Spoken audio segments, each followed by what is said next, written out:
Welcome, welcome, welcome, welcome. We are so glad that you have taken time out of your day to join us on this evening. We are assembled today in virtual spaces to have a really important conversation. And as we were coming into the space, as you were virtually coming into the space, we had a little reminder, which is the big question really, that we're all thinking about in this moment as it relates to gun violence. What's going on? What's happening in our community? How are the ways in which we can be effective in creating change?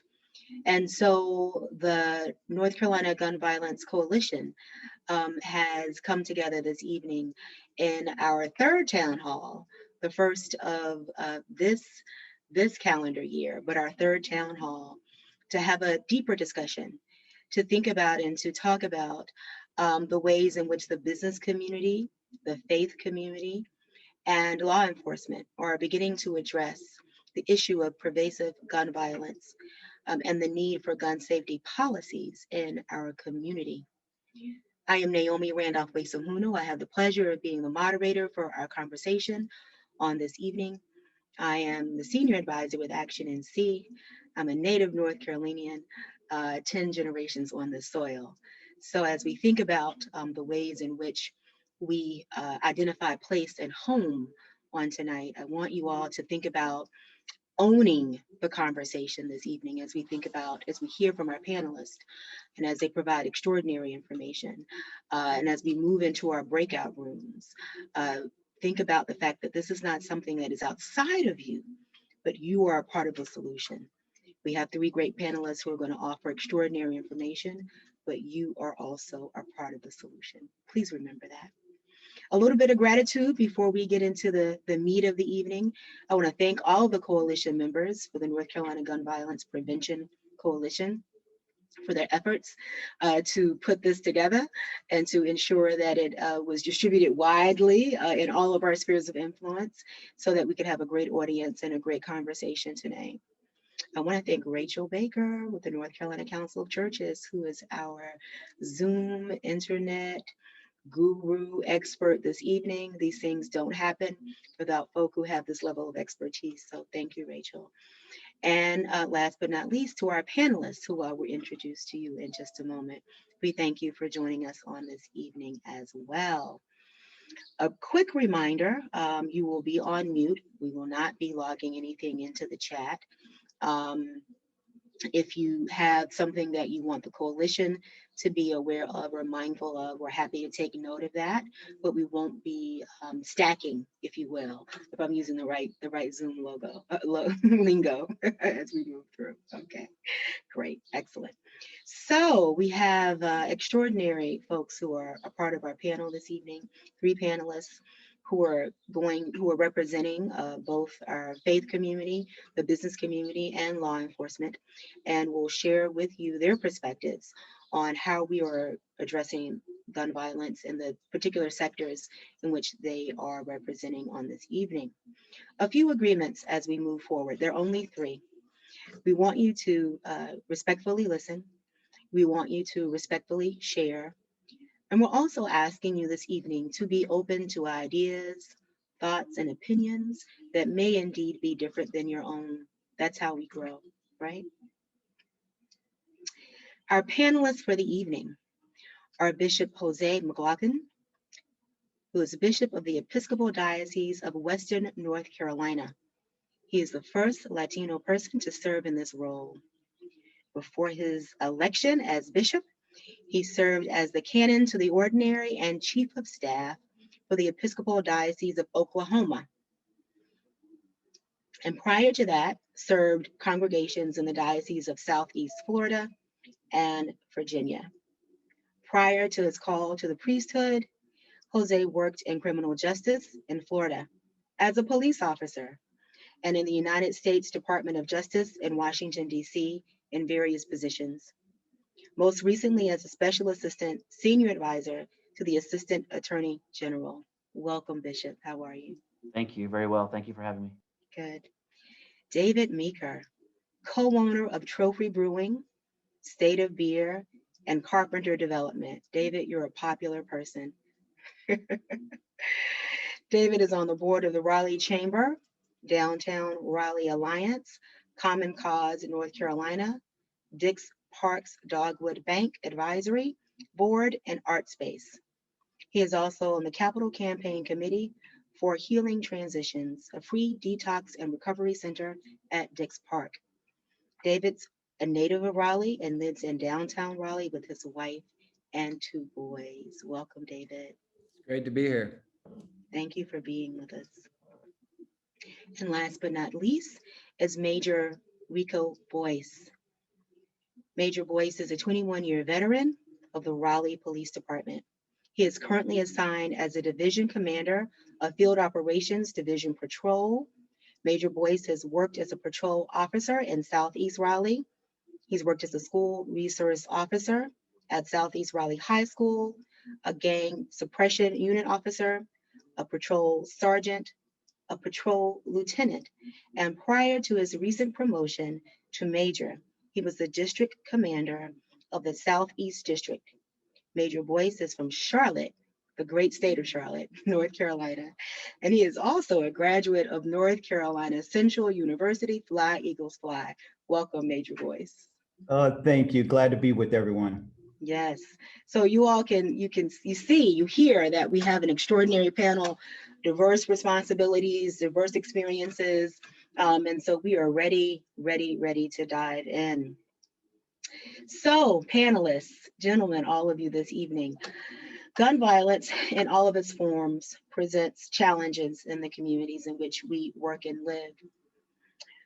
What are the concerns each of you have for ensuring public safety in your communities as it relates to gun violence prevention?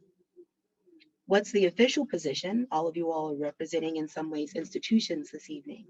What's the official position of the community or the space that you're representing on gun safety? And Bishop, I'd like to start with you if you don't mind this evening. Sounds Welcome. good. Thank you. First, thank you, Naomi, for the introduction and being here. And thanks to Mr. Meeker and Major Boyce as well. It's always a pleasure to be with others to have this conversation. You know, I approach this from a perspective, and I can never shed my prior law enforcement experience. It obviously influences because being in this role now in this vocation, serving as a bishop, but having actually been in academy, walking the streets, dealing with the situation, it's often sometimes that I'm at odds in my head with issues when it comes to gun violence. Conversations recently I've been involved with about police brutality. The bottom line for me is I always feel that this issue is a public health crisis. This is a much wider issue. And when we talk about gun violence, you know, we often get into this conversation about mass shootings when in fact we need to look at all the issues, suicides, abusive relationships, family violence, all the ways in which this materializes. And so I do see that as in fact a very much a public health crisis. For the perspective of the Episcopal Church, what I represent, there's been a long history on the church side. So the church going back, our official body is referred to as the General Convention. It's made up of the lay and ordained people of the church that gather every 3 years.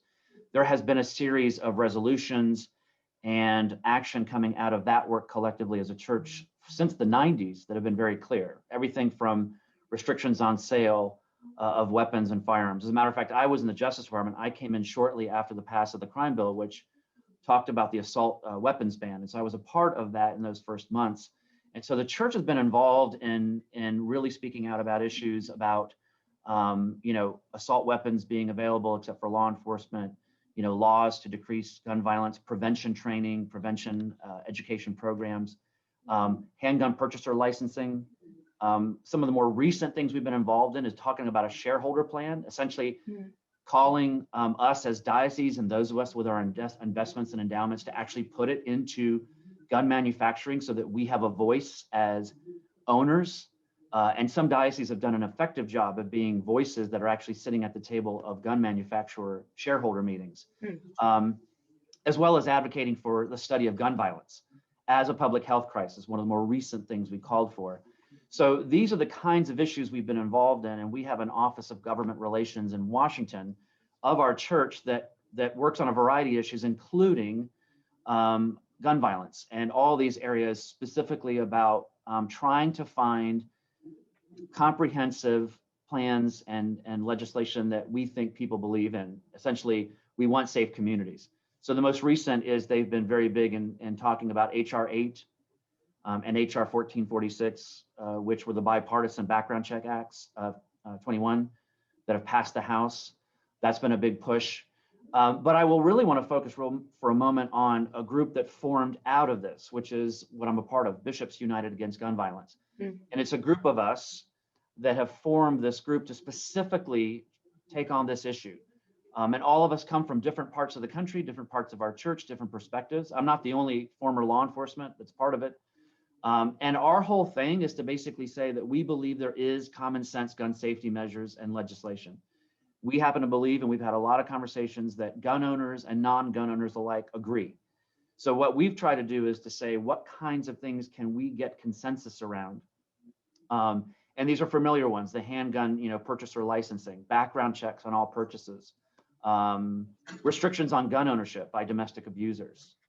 One we've spoken to recently is classifying gun trafficking as a federal crime to try to increase the level of punishment, and federal funding for research into gun violence prevention strategies. There's a lot of things out there that are being discussed that there needs to be some money put behind it to really start talking seriously about how we prevent gun violence.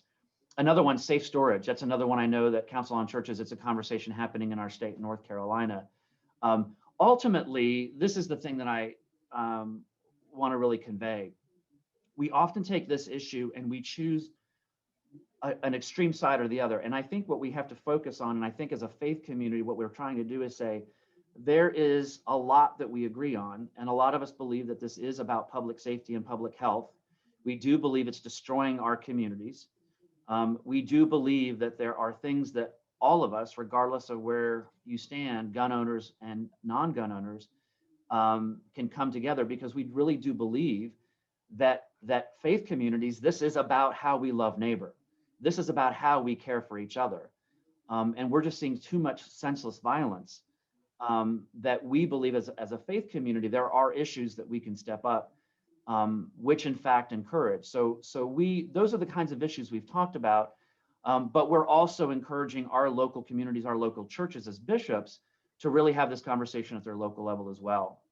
So those are the kinds of areas that we kind of continue to work on. But at the end of the day, I think that where we come from is we really do see this as a public health crisis, and something that goes beyond and really stretches to where all of us really need to pay attention.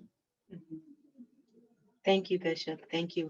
I have one quick follow-up question, and then we want to go to Mr. Meeker. With Bishops United, are there opportunities for that collective of bishops to interact with other leadership in other denominations? Is that something that's happening in the moment? Yes. Great. Yes, we're actually involved in multiple conversations across faiths and churches, and actually other churches have talked to us about sort of their own coalitions. And part of it just came because we realized that as bishops, we had a particular unique role. And so that if we could in fact champion this, that it might then essentially make its way through our diocese and to all our congregations. But a lot of our work is really in conversations, and part of our charge of each of the bishops is to really push these issues within our own diocese, our own states, but also then help to try to figure out how we make this national conversation and bring others from other faith communities into it. So yes. Great. Excellent. Thank you for that. Thank you. Mr. Meeker, business owner, native of the city of Raleigh, invested, your family's here, you're raising your family here. Certainly, we will not anticipate that you will speak for all business owners in Raleigh, but you are invested, right? You're invested through your civic engagement, but also through your businesses. And so, if you will, just share with us the ways in which your businesses, your business model, your business values are approaching this idea or this issue of pervasive gun violence in our community. Sure. So for those of y'all that don't know Trophy Brewing, we have 4 locations in Raleigh, pretty close to downtown. All of them are pretty close to downtown. And we have, I think I can say we've successfully survived the pandemic. So we're excited about that. We aren't quite in the black yet, but things are trending the right direction so quickly. I feel comfortable enough saying that. Our official policy at our locations is no guns are allowed. That makes our locations a little bit safer. That is a helpful policy, but it doesn't make them safe enough. As y'all know, public spaces, including restaurants, breweries, where a lot of people gather, can be a target for people. And it's really hard to be a business owner in an environment where there's so many guns, where you could potentially be a target. Even as, you know, as a business owner, I even worry about speaking up on the issue, because I don't want my locations to become a target for folks who may not agree with me and potentially put our employees at risk. It's just a really tough issue. So we think we've made our locations safer with the no guns allowed policy, but what we really need is laws. And that would take the ball out of the court of the restaurant owners, of the brewery owners, of business owners, and so that we don't have to address the issue. Restaurant owners and business owners would prefer to avoid political issues if possible. But no business owner wants gun violence in their business. It's bad for business, and it's bad, you know, it's just, you know, always ends the wrong way.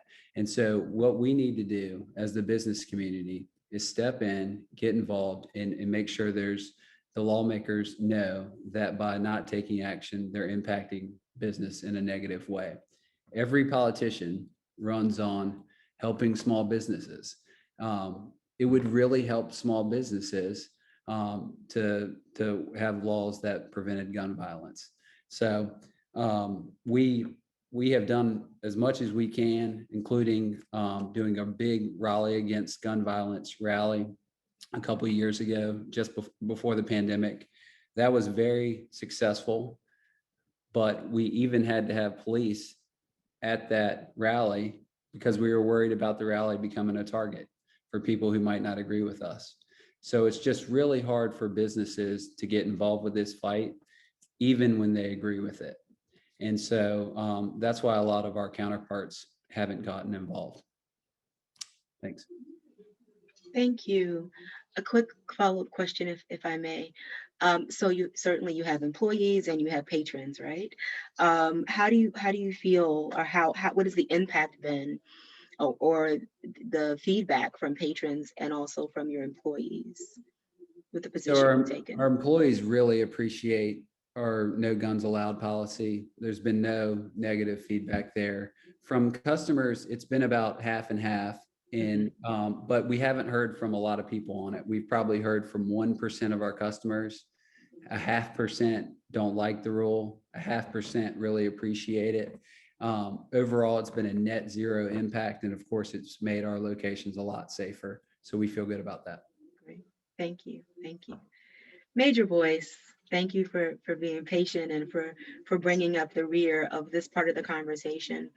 And it was intentional, right? Because if we're going to talk about gun violence and gun violence prevention, our minds immediately go to law enforcement, right? That's a space where we immediately land. And so we would not anticipate that you're going to speak for all law enforcement tonight. We understand that that's not your reason for being here, but you do have a perspective, and your resume speaks about all the experiences that you've had throughout various positions in law enforcement. And so if you think about the work that you've been able to do over the past 21 years, and you think about kind of where we're landing right now, this intersection of very significant things happening in terms of our response to gun violence in our communities, where do you believe, from the perspective of law enforcement, that the roles of both businesses and faith communities can help with law enforcement's efforts to keep us all safe, to protect and serve? Yes. First of all, I'd like to thank you for including me in this important conversation. It's important to have that perspective from law enforcement in a discussion like this. And I appreciate that. Law enforcement really depends on the business owners and the faith community in keeping our communities safe. We understand that it's important that we partner with the faith community as well as business owners to collectively come up with strategies and solutions to end or reduce gun violence in our community. We've seen the horrors of the victims of gun violence, and they visit businesses and they visit places of worship, and it's important that the community understands that the way to help law enforcement is to take a stance against gun violence because it's affecting our communities. We really rely on our business owners to take a stance and say, this is how I feel about how guns are going to be allowed on my property or not be allowed. Once they take that stance, then we know as law enforcement that it's been clearly stated that they feel that way. And if someone shows up in violation of that, we know how to respond and make that situation that much more safer. Mhm. On the side of the faith community, faith leaders have a large congregation or population that they reach daily or weekly. We encourage those faith leaders as the bishop to reach out to his congregation and say that gun violence is affecting everyone, and we got to work together to end that gun violence.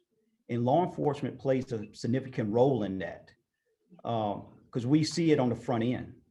You know, we see it and the bishops see it when unfortunately there's a victim of gun violence. Mhm. We all, and the message I want to send today to everyone is that we want to work with everybody on the front end to avoid the casualties of gun violence on the back end. And I think today is a great start. This town hall is so important. Having someone like Mr. Meeker from a business owner perspective to give his input of how it's important to take a stance and say, we don't want gun violence in our business. And the bishop taking a stance as well and saying that we want to educate our congregation about how gun violence can affect the faith community. Um, so law enforcement role, my perspective is that with the business owners taking a stance and the faith community encouraging their congregation to work with law enforcement, I think we can reduce gun violence if we all just work together. Thank you, Major Boyce. So I want to follow up on the working together element of this for just a moment. From your experience or from your colleagues across the Southeast or across the nation, are there models or structures that could be employed in our community or implemented in our community relative to strengthening the ties and the intersections between law enforcement, business, and the faith communities? Anything you'd like to lift up in those spaces? Yes, here in the Raleigh Police Department, I think we reached out to the community frequently, daily. And I think the dialogue has to continue between the faith community and the business community. You know, here in the Raleigh Police Department, we have an eye care team, which is a collection of faith community, of faith leaders in our community that we routinely meet with to discuss topics that affect our community. I think that dialogue is so important uh, to bring people in to discuss strategies to keep our community safe and reduce gun violence. So that would be the model. It falls in line with community policing from a law enforcement perspective. And the key word in that, community. And that's everyone, even people that are participants in listening to this town hall. We all come together, need to come together to say that we don't want gun violence in our community. And that's the model that most law enforcement agencies utilize is engage in the community and seeking input and working together to come to a sensible resolution about ending gun violence in the communities that they serve. Thank you. Thank you. So the example and the model that Bishop offered, that Major Boyce offered, the modeling that Mr. Meeker referenced relative to businesses working together. As we look at the opportunity to lift up ways of working collectively, we know that in any collective there will be challenges. And so as you have been working on gun safety and gun violence prevention in your various spheres, what have the challenges been, and what are the ways in which citizens can be helpful in helping to eliminate those challenges? And Mr. Meeker, if you will start us with this question, please. Sure. Well, so our biggest challenge has been to get other businesses involved in the effort. We do have a lot of Raleigh businesses involved in the effort, and I think that's because Raleigh is a place where people feel comfortable speaking up against gun violence, and it won't hurt their business. Other businesses outside of the urban areas, I think, would have more, kickback if they were to speak up against it, and it might impact their business, especially, retail, restaurant businesses. So what would be really helpful to those businesses is if there were laws, stopping some of the stuff, so that businesses didn't have to step in and get involved, and potentially, hurt their business. So that's been our biggest issue, is that, businesses outside the urban areas haven't been able to get involved and help us in the process. Mm-hmm. Thank you. I'm originally from Eastern North Carolina, and I can imagine that some of the businesses in the areas in which I grew up decided to take this stance, there'd be a lot of pushback, right? There'd be a lot of pushback. Thank you for that. Bishop, challenges. Oh, where to start? I think that one of the challenges is that the minute that I have this conversation, the minute that this is raised, the first place people want to go to is our guns are being trying to get taken away. And the biggest challenge is trying to frame this, that this is not about taking guns away. This is about understanding that gun violence, and when you start putting in the terms of unintended deaths, when you start talking about suicides are on the rise, when you start talking about all the ways in which gun violence manifests itself, and try to bring it down to understand that this is, and I'm going to be so repetitive all night, Naomi, and I apologize, Okay. A public health issue. Mm-hmm. And the problem is, and the challenge is, the first thing is, well, the bishop wants to put policies to take the guns out. No, what we're talking about is understanding the impact in our communities and saying that there are conversations and things that we can all agree to. And part of that means that the challenge is to really get my congregations to invite law enforcement in for conversation. It's the same thing I've been saying during this past year when it comes to the issue of police brutality. Instead of taking a position of saying, they're all such and such, they're all killers, invite the law enforcement in your very own community to sit down and have a conversation, and you will realize that they are just as disturbed about the violence and about the lives being taken senselessly at the hands of law enforcement officers that have gone rogue. You will find that they are very concerned about the number of guns that are stolen, majority of which, while they're away from home, at their businesses or working or whatever, and their guns are taken from their homes, put out into the streets, and then used in commissions of crimes. When we start having conversations and really start to educate, we start to tackle that. But the initial challenge is to say, you don't support, clearly you don't hunt, we're hunters.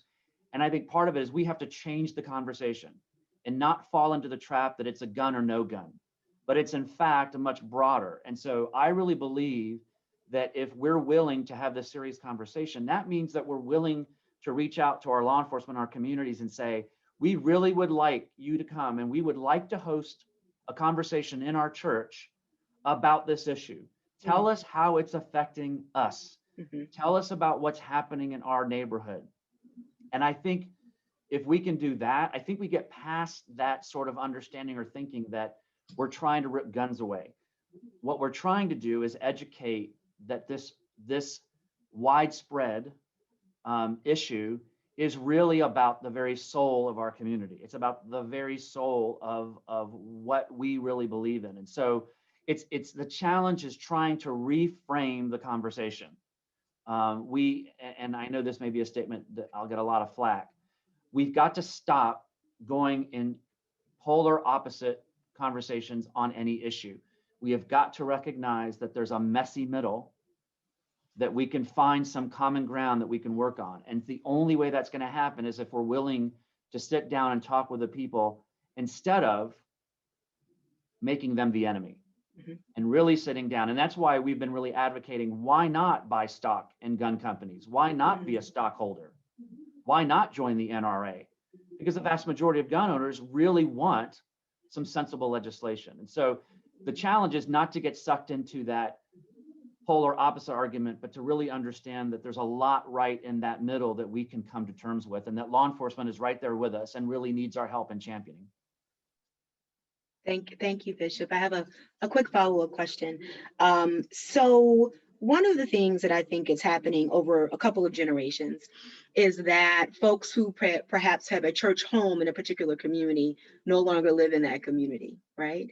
They drive into church or come from somewhere else to their place of worship, church, temple, mosque.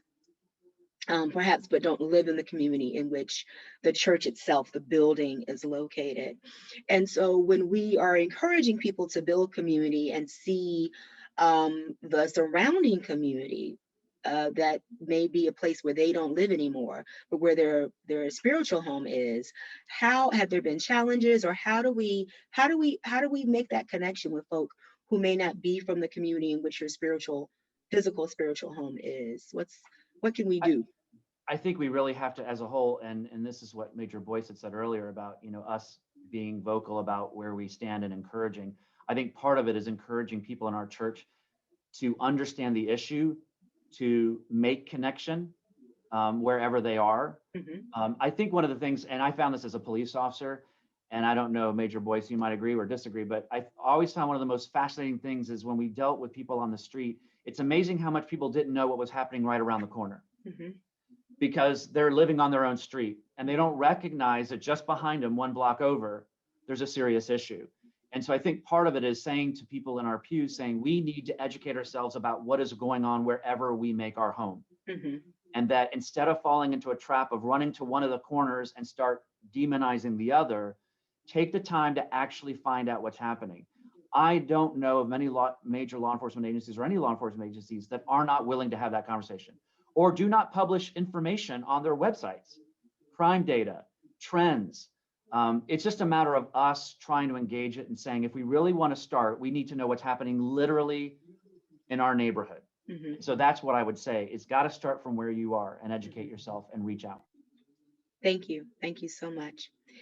So we've talked a little bit about the positionings that you hold, a little bit about implementation and challenges.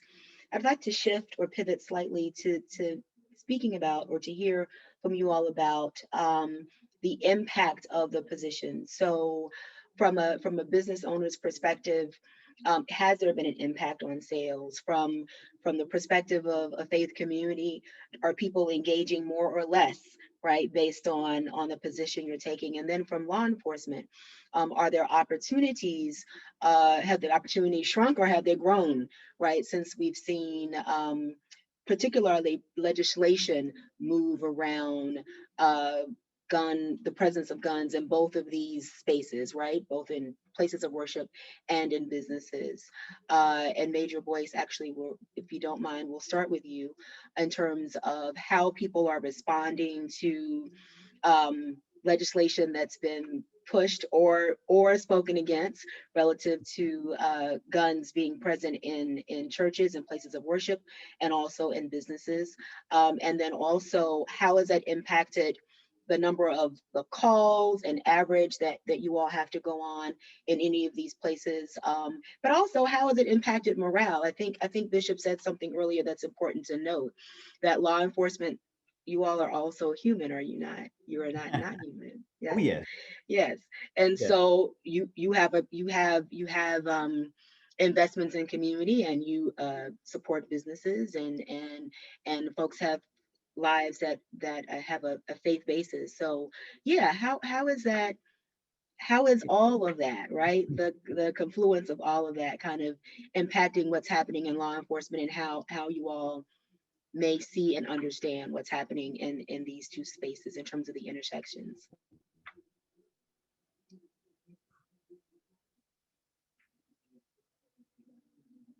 Can everybody hear me? Yep, we Have a can little now. internet. Yes, that's okay. We All got right. you. If I may, I want to go back and address quite a few things that the bishop said, which are dead on. I want to give him credit with his background. He said a lot of interesting things. I do want to say a challenge. I want to acknowledge a challenge that we have in law enforcement when it comes to gun violence, and that is reaching our youth. Look at the statistics, and a lot of our victims of gun violence are young African American males. That we see it here in the city of Raleigh, and that's one of our challenges in reaching the youth. And one way that we've tried to address that challenge is by we have, of course, positions within the Raleigh Police Department, a youth and family service squad. That specifically, just the title of the squad itself, youth. We put a lot of investment on the front end to address our youth, to give them better options when they're faced with a challenge. We try to share our experiences about how to de-escalate situations that they might challenge. We also find it as an opportunity. Brought up that was very important is about people not knowing what's going on around them. That's why we take a huge investment in community policing, in community, and getting people to talk to one another about what's going on in their community. And that lead me to to answer the question is, we have the business community from Mr. Meeker, and we have, of course, from the faith community, the bishop here. I just want to drive home that we in law enforcement, we need the community to work with us and feel comfortable in talking to us on the front end before this violence happen. Now, I'll be more than willing to come to Asheville, Bishop, and talk to anyone, preferably around, the fall of the year when the weather's nice. I will come to Asheville, but Invitation is extended, sir. yes, sir. But the importance about the bishop referring to inviting law enforcement in to places of worship as well as places of business is because we got to go where the people are. We can't sit back as law enforcement and wait for people to come to us. Gun violence in our community is a problem, and we recognize that. And we need to be out in the community as law enforcement to say, hey, what is going on? What can we do to prevent this from happening? Because we don't want to see anybody be the victim of gun violence.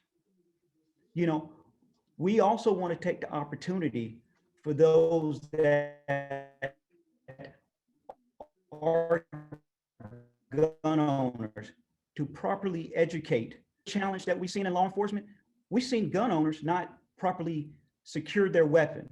This past year here in the city of Raleigh, we've seen an increase of our larcenies of handguns from vehicles that happen to be unlocked.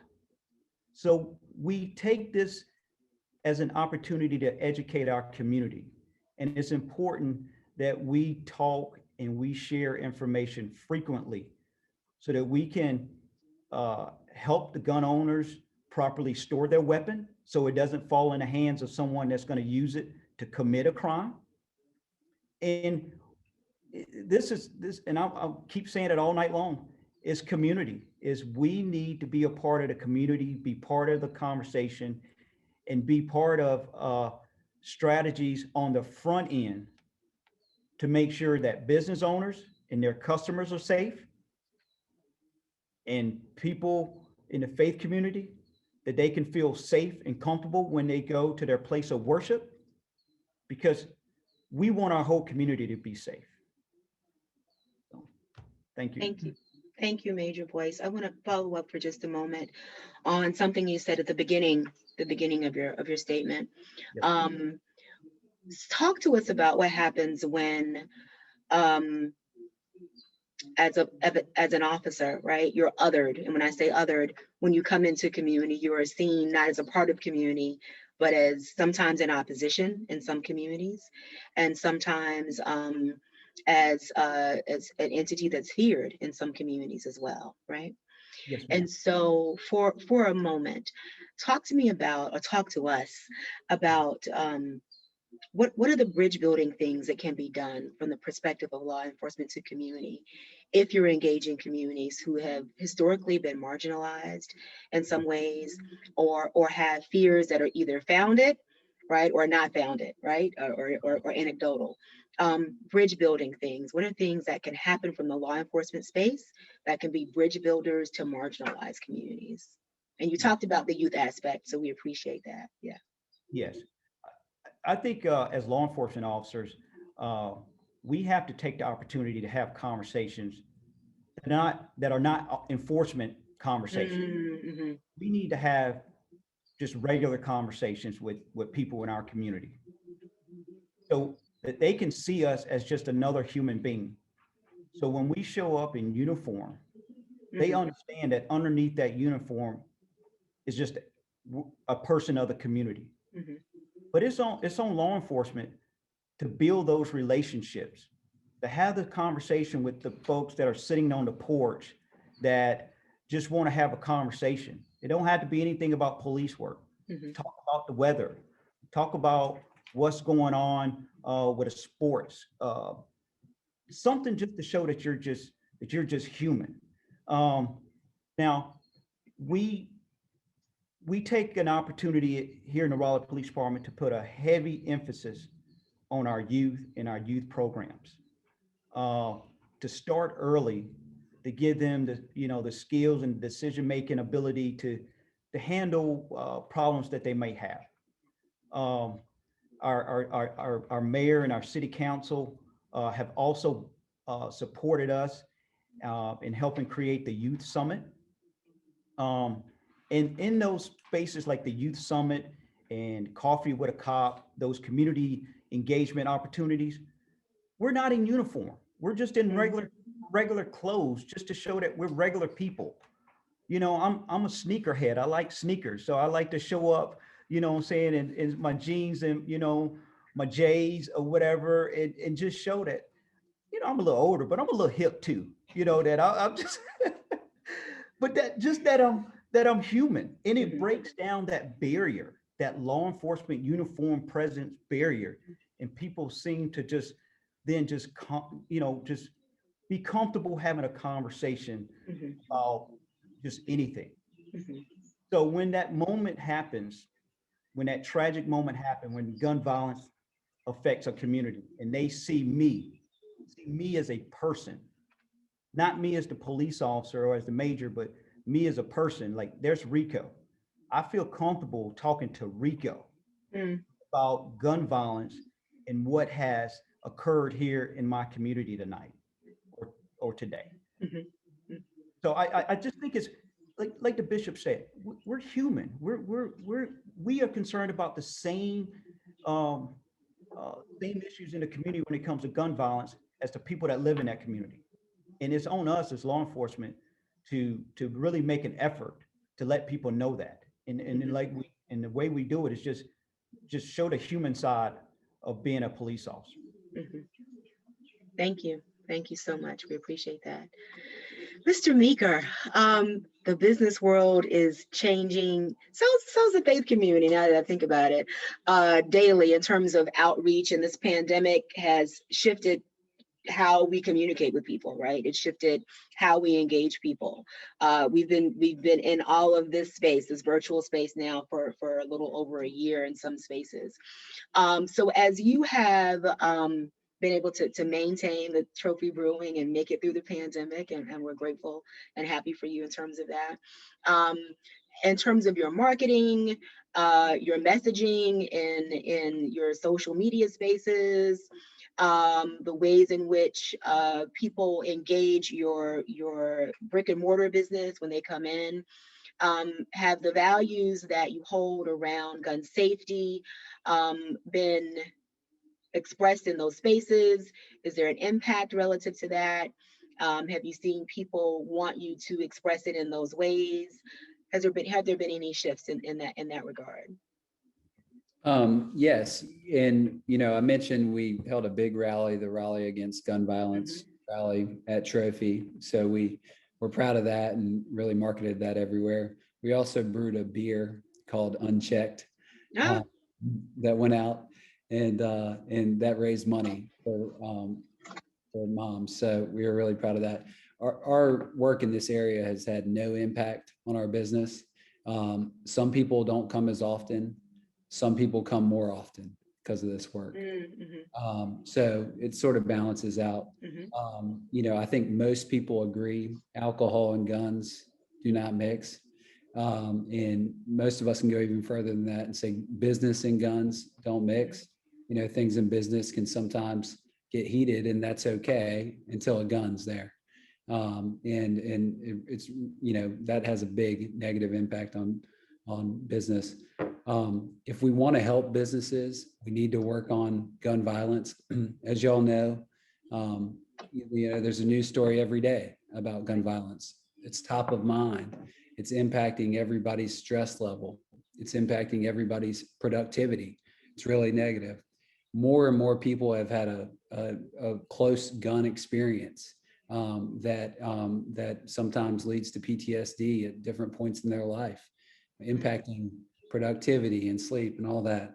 So if we really want businesses to thrive, small businesses like mine or big businesses, we need to work on this issue.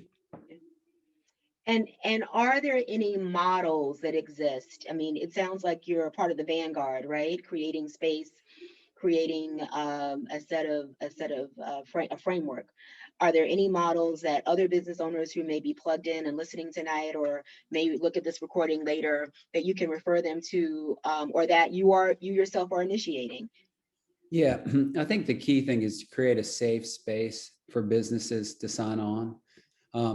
Businesses are worried about getting political and potentially losing customers. So if you create a safe space by having enough businesses to sign on, for example, for the Rally Against Gun Violence, we got 15 or 20 of our friends' businesses together first. We put our name on it first, and then we said, hey, do you want to be the 21st business to sign on? 101st business to sign on. And that really helped.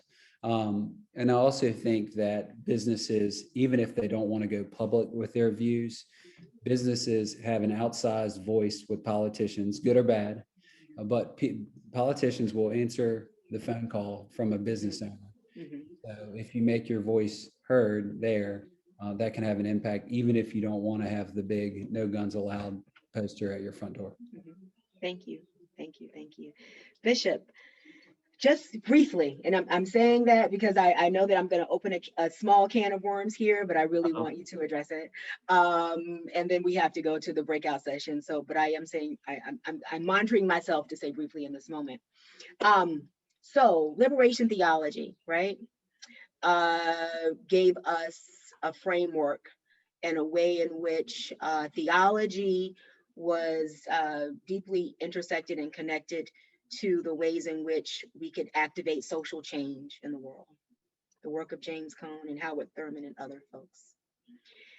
So when we look at this issue, right, this issue of gun safety, gun violence prevention, and we look at the model or the framework for liberation theology, is there something within the theological space, and not necessarily just the Episcopalian space, but the theological space, that is leaning toward this idea of establishing or linking theology to this idea of gun violence prevention and gun safety in our communities, and safety in our communities, period, right? Not just gun safety, but safety. So how much time do I have for that? I know, I said it was a can of worms, Bishop. I said it. I owned it. So, in essence, as you talked about liberation theology, that sort of social concern, if you will, is sort of at the, for the poor specifically, talks about political liberation, for oppressed. It's been a large, conversation. I think a lot about this, and I thought you were going to go another direction with it, which is, often what we get is, Bishop, stay in your lane. You have no business talking about any of this. Sure. But see, here's the thing. See, part of where it gets challenging and where the rub hits for us is that, see, this is not a political issue.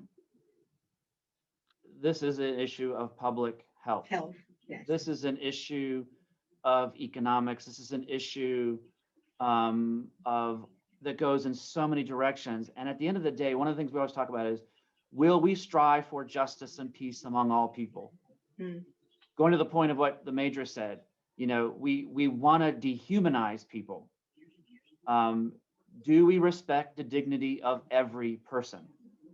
Do we recognize that everybody is created in the image of God? And if so, that means that we have a responsibility to the people we don't even know, which means that we choose to live our life for the other, not for ourselves. And you can find all sorts of references through Scripture. And I'm not going to take you through that journey, but I'd be happy to at another point. To think that this sense of obligation for the other, and of course, we've evolved as a society. So of course, we didn't envision gun violence. But when we talk about at the very core of what we're supposed to be fighting for, what we're supposed to guarantee equal access for, that is my business. That is my lane.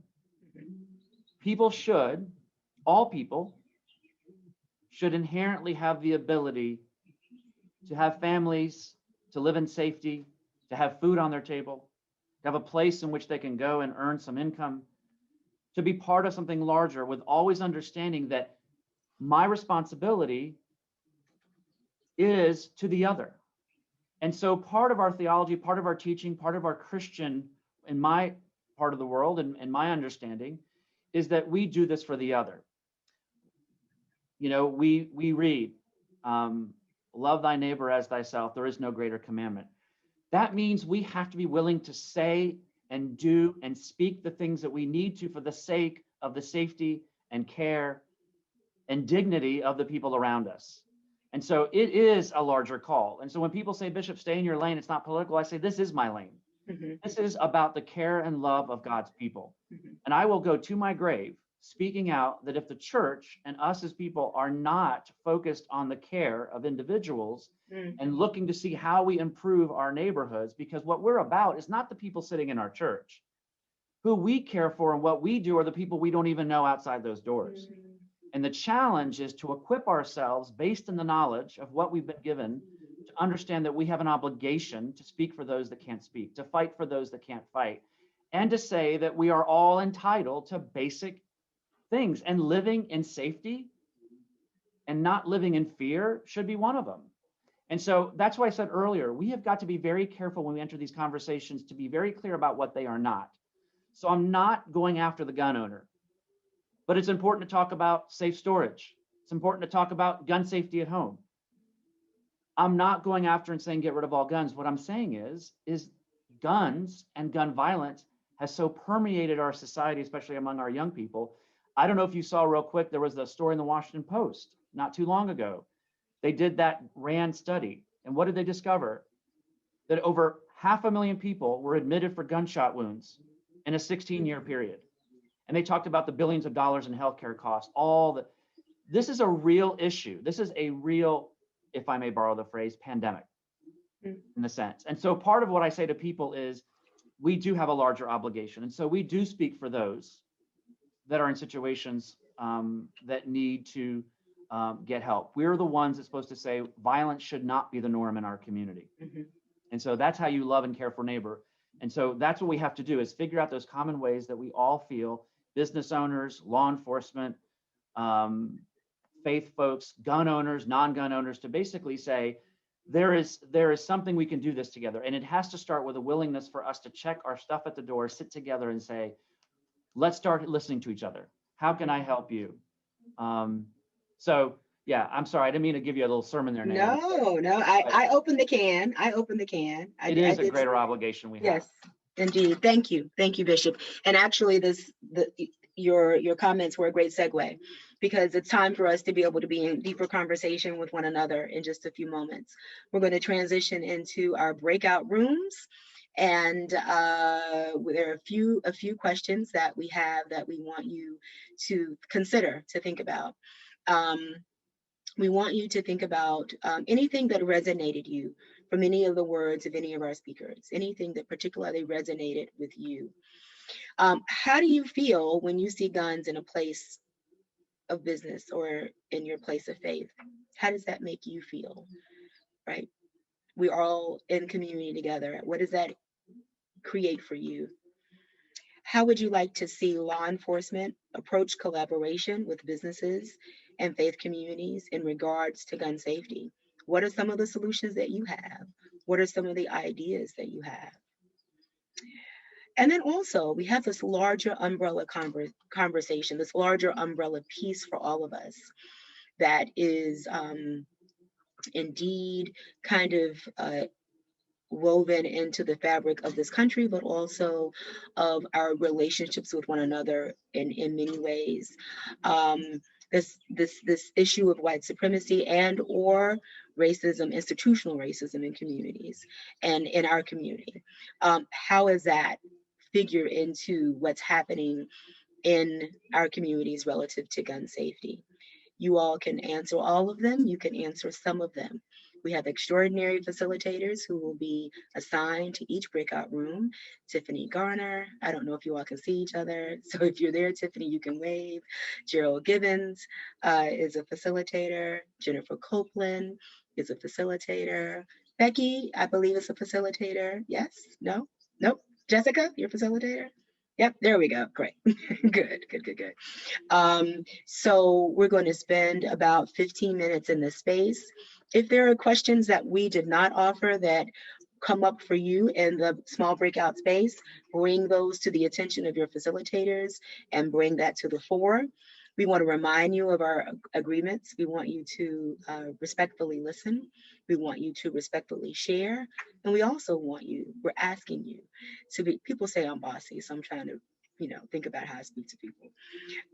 We are asking you to respectfully share how you can be open to someone else's ideas, thoughts, or perspectives in these conversations.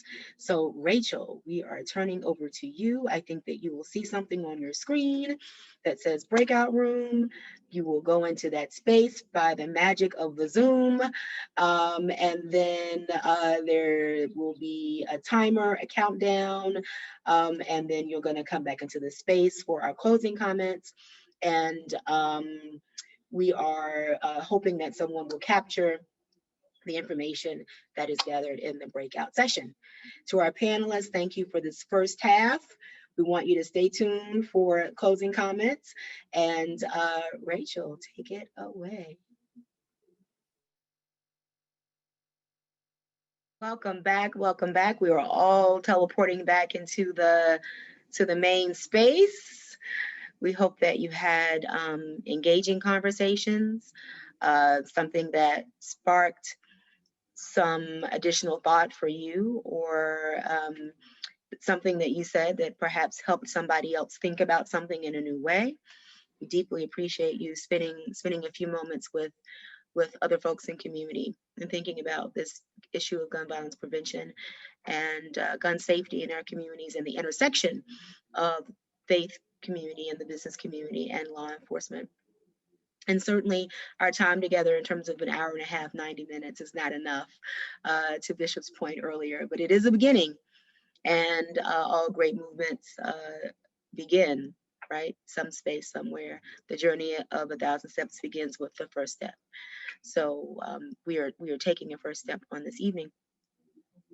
So as we're moving to the close of our time together, just a few things that we want to give our panelists the opportunity to offer a closing call to action, if you will, right? We want to be action oriented. We want to be able to leave this space, and when someone says to us, hey, what have you been doing for the last hour, right? You've been on the Zooms again. We want to be able to say, actually, what I've been doing is this. I want to be able to we want to be able to offer to folks what's the thing that they can do in their community, in their space, with their business, in their interactions with law enforcement. What's possible in this moment? And Mr. Meeker, I'm going to start with you, if you don't mind. Sure. Yeah. So again, I'll just reiterate, common sense gun laws would be a huge boost for business. And business owners have an outsized voice with politicians, good or bad. And so I think in your world, if you're a business owner or your friends that are business owners or businesses that you frequent, encourage them to speak up publicly if they're comfortable, but at least through phone calls or emails with their politicians if they're not. And that would just be a huge boon to businesses if we could end gun violence and get some common sense gun laws. Thank you so much. Thank you. Major Boyce, one action we can take. Thank you. First of all, I want to just say thank you for this opportunity to be part of the panel. I want to make everyone aware that next month is Gun Violence Prevention Month. You can find information about that on the website, on the web. I also want to leave everyone with the Raleigh Police Department. We're very transparent in our firearm reduction strategy, which is online. And I encourage everyone to go online, and I will give that website for everyone to go online and look at it yourself, and you'll see what we're doing here at the Raleigh Police Department. And that is RaleighNC.gov/Raleigh PD and me. That's Raleigh PD ANDME. Please visit that website and you'll see what we're doing, because the most important thing for us here in the city of Raleigh and the Raleigh Police Department is decreasing gun violence in our communities. Thank you for this opportunity. Thank you. Thank you. Bishop, we're going to ask you to give a call to action, and then we're going to invite into the space coalition members, Tiffany and Becky, to give us the top of the mountain view. So Bishop, and then certainly after that, Tiffany and Becky, please join us. Yes, Bishop. So first, thank you for the opportunity to have this conversation. My special thanks to Mr. Meeker and Major Boyce. What a refreshing opportunity it was to have both of them together. And we had a wonderful conversation in the meantime that was really wonderful as well. Here's the thing. What I want you to leave you with is that every single one of us, whether it impacts you directly or not, we're all affected. This is a matter of public health. This is a bigger issue, and every single one of us can change. Every single one of us can make a change. Every single one of us have exactly what we need to do whatever we need to change to make our communities better, to make sure that people do experience a life that is violence-free. And so what I would encourage you is to start by communication. We say in our church that the best work we do is face-to-face. So in your worship communities, in your own neighborhoods, start finding out what the heck is going on. Find out what is happening, and then start reaching out with a sense of care, a sense of respect for the other, and start engaging law enforcement. Start talking to people in your neighborhoods. Start talking to people in your parish, in your churches, and start saying, we need to have this conversation. We need to bring this to the larger dialogue of our community. And then we need to say that we are going to be voices and agents for change to make sure that our communities are safer.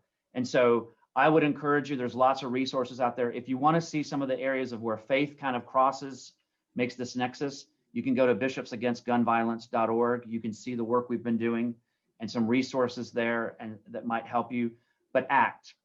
But start by simply inviting the other to sit down and start creating a safe place to have this conversation. And you will find that this is something that people feel that they can work together on. And so start somewhere is what I'm going to say. Thank you. Thank you so much. Tiffany with Giffords, followed by Becky. All right. All right. Well, I am so honored to be with you all tonight. We had just a really good conversation. So I really appreciate the panelists, and then I appreciate those who participated in our breakout session. So really good, healthy conversation. Looking forward to just continuing to move forward with this and just seeing what kind of comes from this. So I wanted to share a couple of links with you all, just to kind of keep you all abreast of just kind of what's happening on the federal side of things. I don't think I properly introduced myself, but I am Tiffany. I am with Giffords. We're based out of Washington, D.C. We also have a office based in the San Francisco area too, but I work out of the D.C. office. So I'm actually in Northern Virginia, but I am a North Carolina girl by heart. And this is my home state, so I am definitely all in. But anyways, I just wanted to share a few links with you. I'm just going to copy and paste and just explain this like super quick what they are for you all to just kind of check out. I have, let me just copy and put this in here, the chat. Just a couple things. I think that, sorry, they kind of all jumbled together. I probably should have separated them, but I just want to let you all know, these are a few links. One is from Giffords, of course, to kind of look at what you can do to take action if you wanted to join forces with Giffords to help us, whether it's joining a coalition.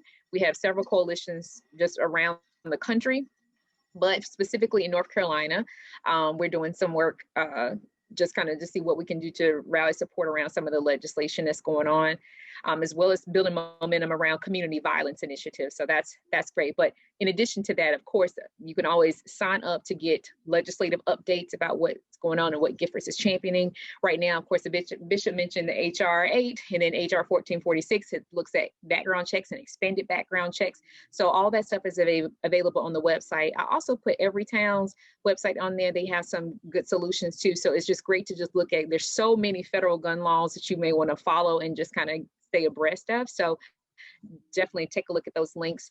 I also want to just flag the last pressing thing that we've seen moving forward. Actually, this is very recently, is with Biden's executive actions to look at how he is really investing in not gun violence, of course, prevention, but absolutely specifically looking at community violence prevention. So I put in here in case you all haven't seen it, his briefing that happened just last month about looking at just kind of specifically what he's outlining, what he's looking at, what he wants to invest in. So I think it's definitely worthy for you all to take a look at what's happening federally and moving forward with gun violence prevention. So here's some links for you all. Please let me know if you have any questions. But again, thank you all. Just so glad to join you all tonight.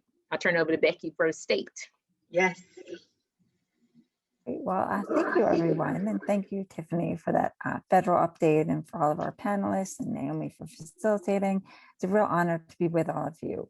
My name again is Becky Kirchstrass, and I'm the director of North Carolinians Against Gun Violence. And I'm really excited to talk with you about what's happening on our state level and what we are actively, unfortunately, having to fight against. There has been one good piece of legislation. I know the bishop had talked about safe storage. A statewide educational safe storage campaign and distribution of free gun locks. House Bill 427 would provide funding for that. So that's a great thing and something that we're really excited about. Unfortunately, we're having to fight a number of really bad gun bills that are happening in our state as well. Specifically, House Bill 398, which seeks to remove our pistol purchase permitting system. This is so important because our federal background check system only applies if you're buying a gun from a federally licensed dealer. So this then creates that gun show loophole you may have heard of. But here in North Carolina, we've closed that on handguns. And this is so important because it's been proven to save lives time and time again. We need to keep that. So I'm going to drop in the chat box here, just real quick, a number of action items that you can take right now.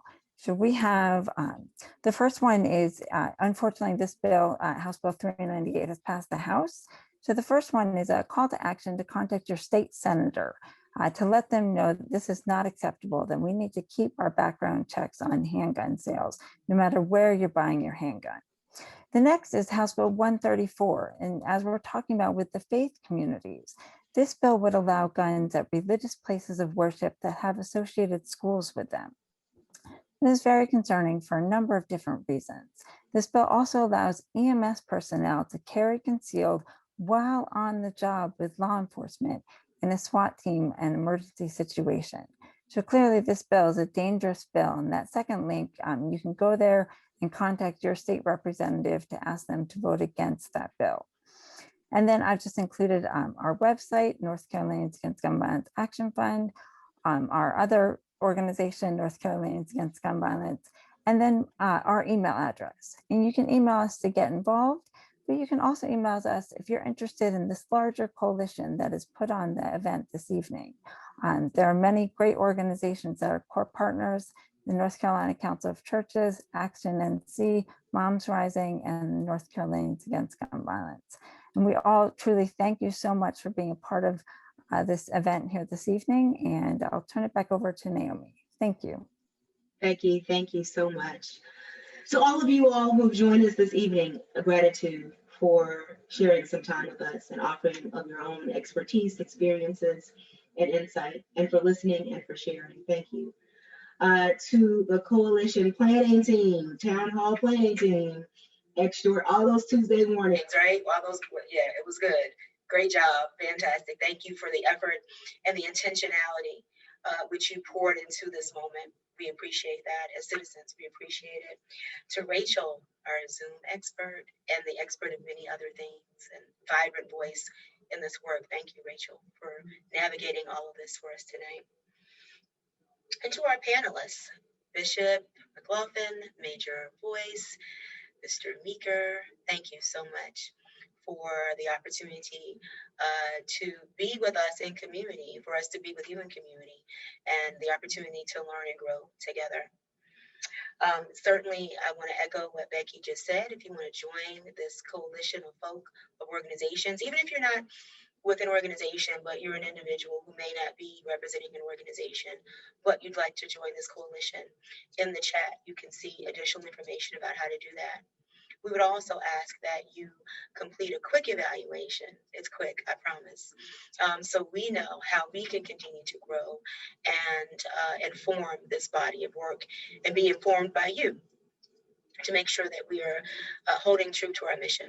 So we thank you for all of that. And as we close, just a few things to think about. I am a student of indigenous cultures. And one of the things that I have learned over the course of time in my studies is that when there's a challenge in community, the community comes together to begin to solve that challenge. And there are three different folk who are always present, three different roles who are always present in resolving an issue. There's always someone to bear witness. This is the gatherer of information, the fact holder. This is what happened, someone to bear witness. There's always someone who is a strategist, the person who is assigned with thinking about how do we move forward from this space. And there's always a visionary. And that's the person whose responsibility it is to speak to the community about what we will be like when we solve this issue. How will making sure that we are able to eliminate the situation from our community change us as a community. We are asking all of you to be visionaries in this work tonight. We want you to envision a North Carolina that is safe for all people. We want you to envision a North Carolina without gun violence. And when we take that piece of ourselves into all the places in which we have influence, I know that we can make the change that needs to be made. We are the people that we've been waiting for all the time. Thank you so much for being with us. Have a wonderful Friday. It's tomorrow. A great weekend. Get some rest and make sure that you spread the word and that you continue to be the change. Thank you so much. Take care and be well.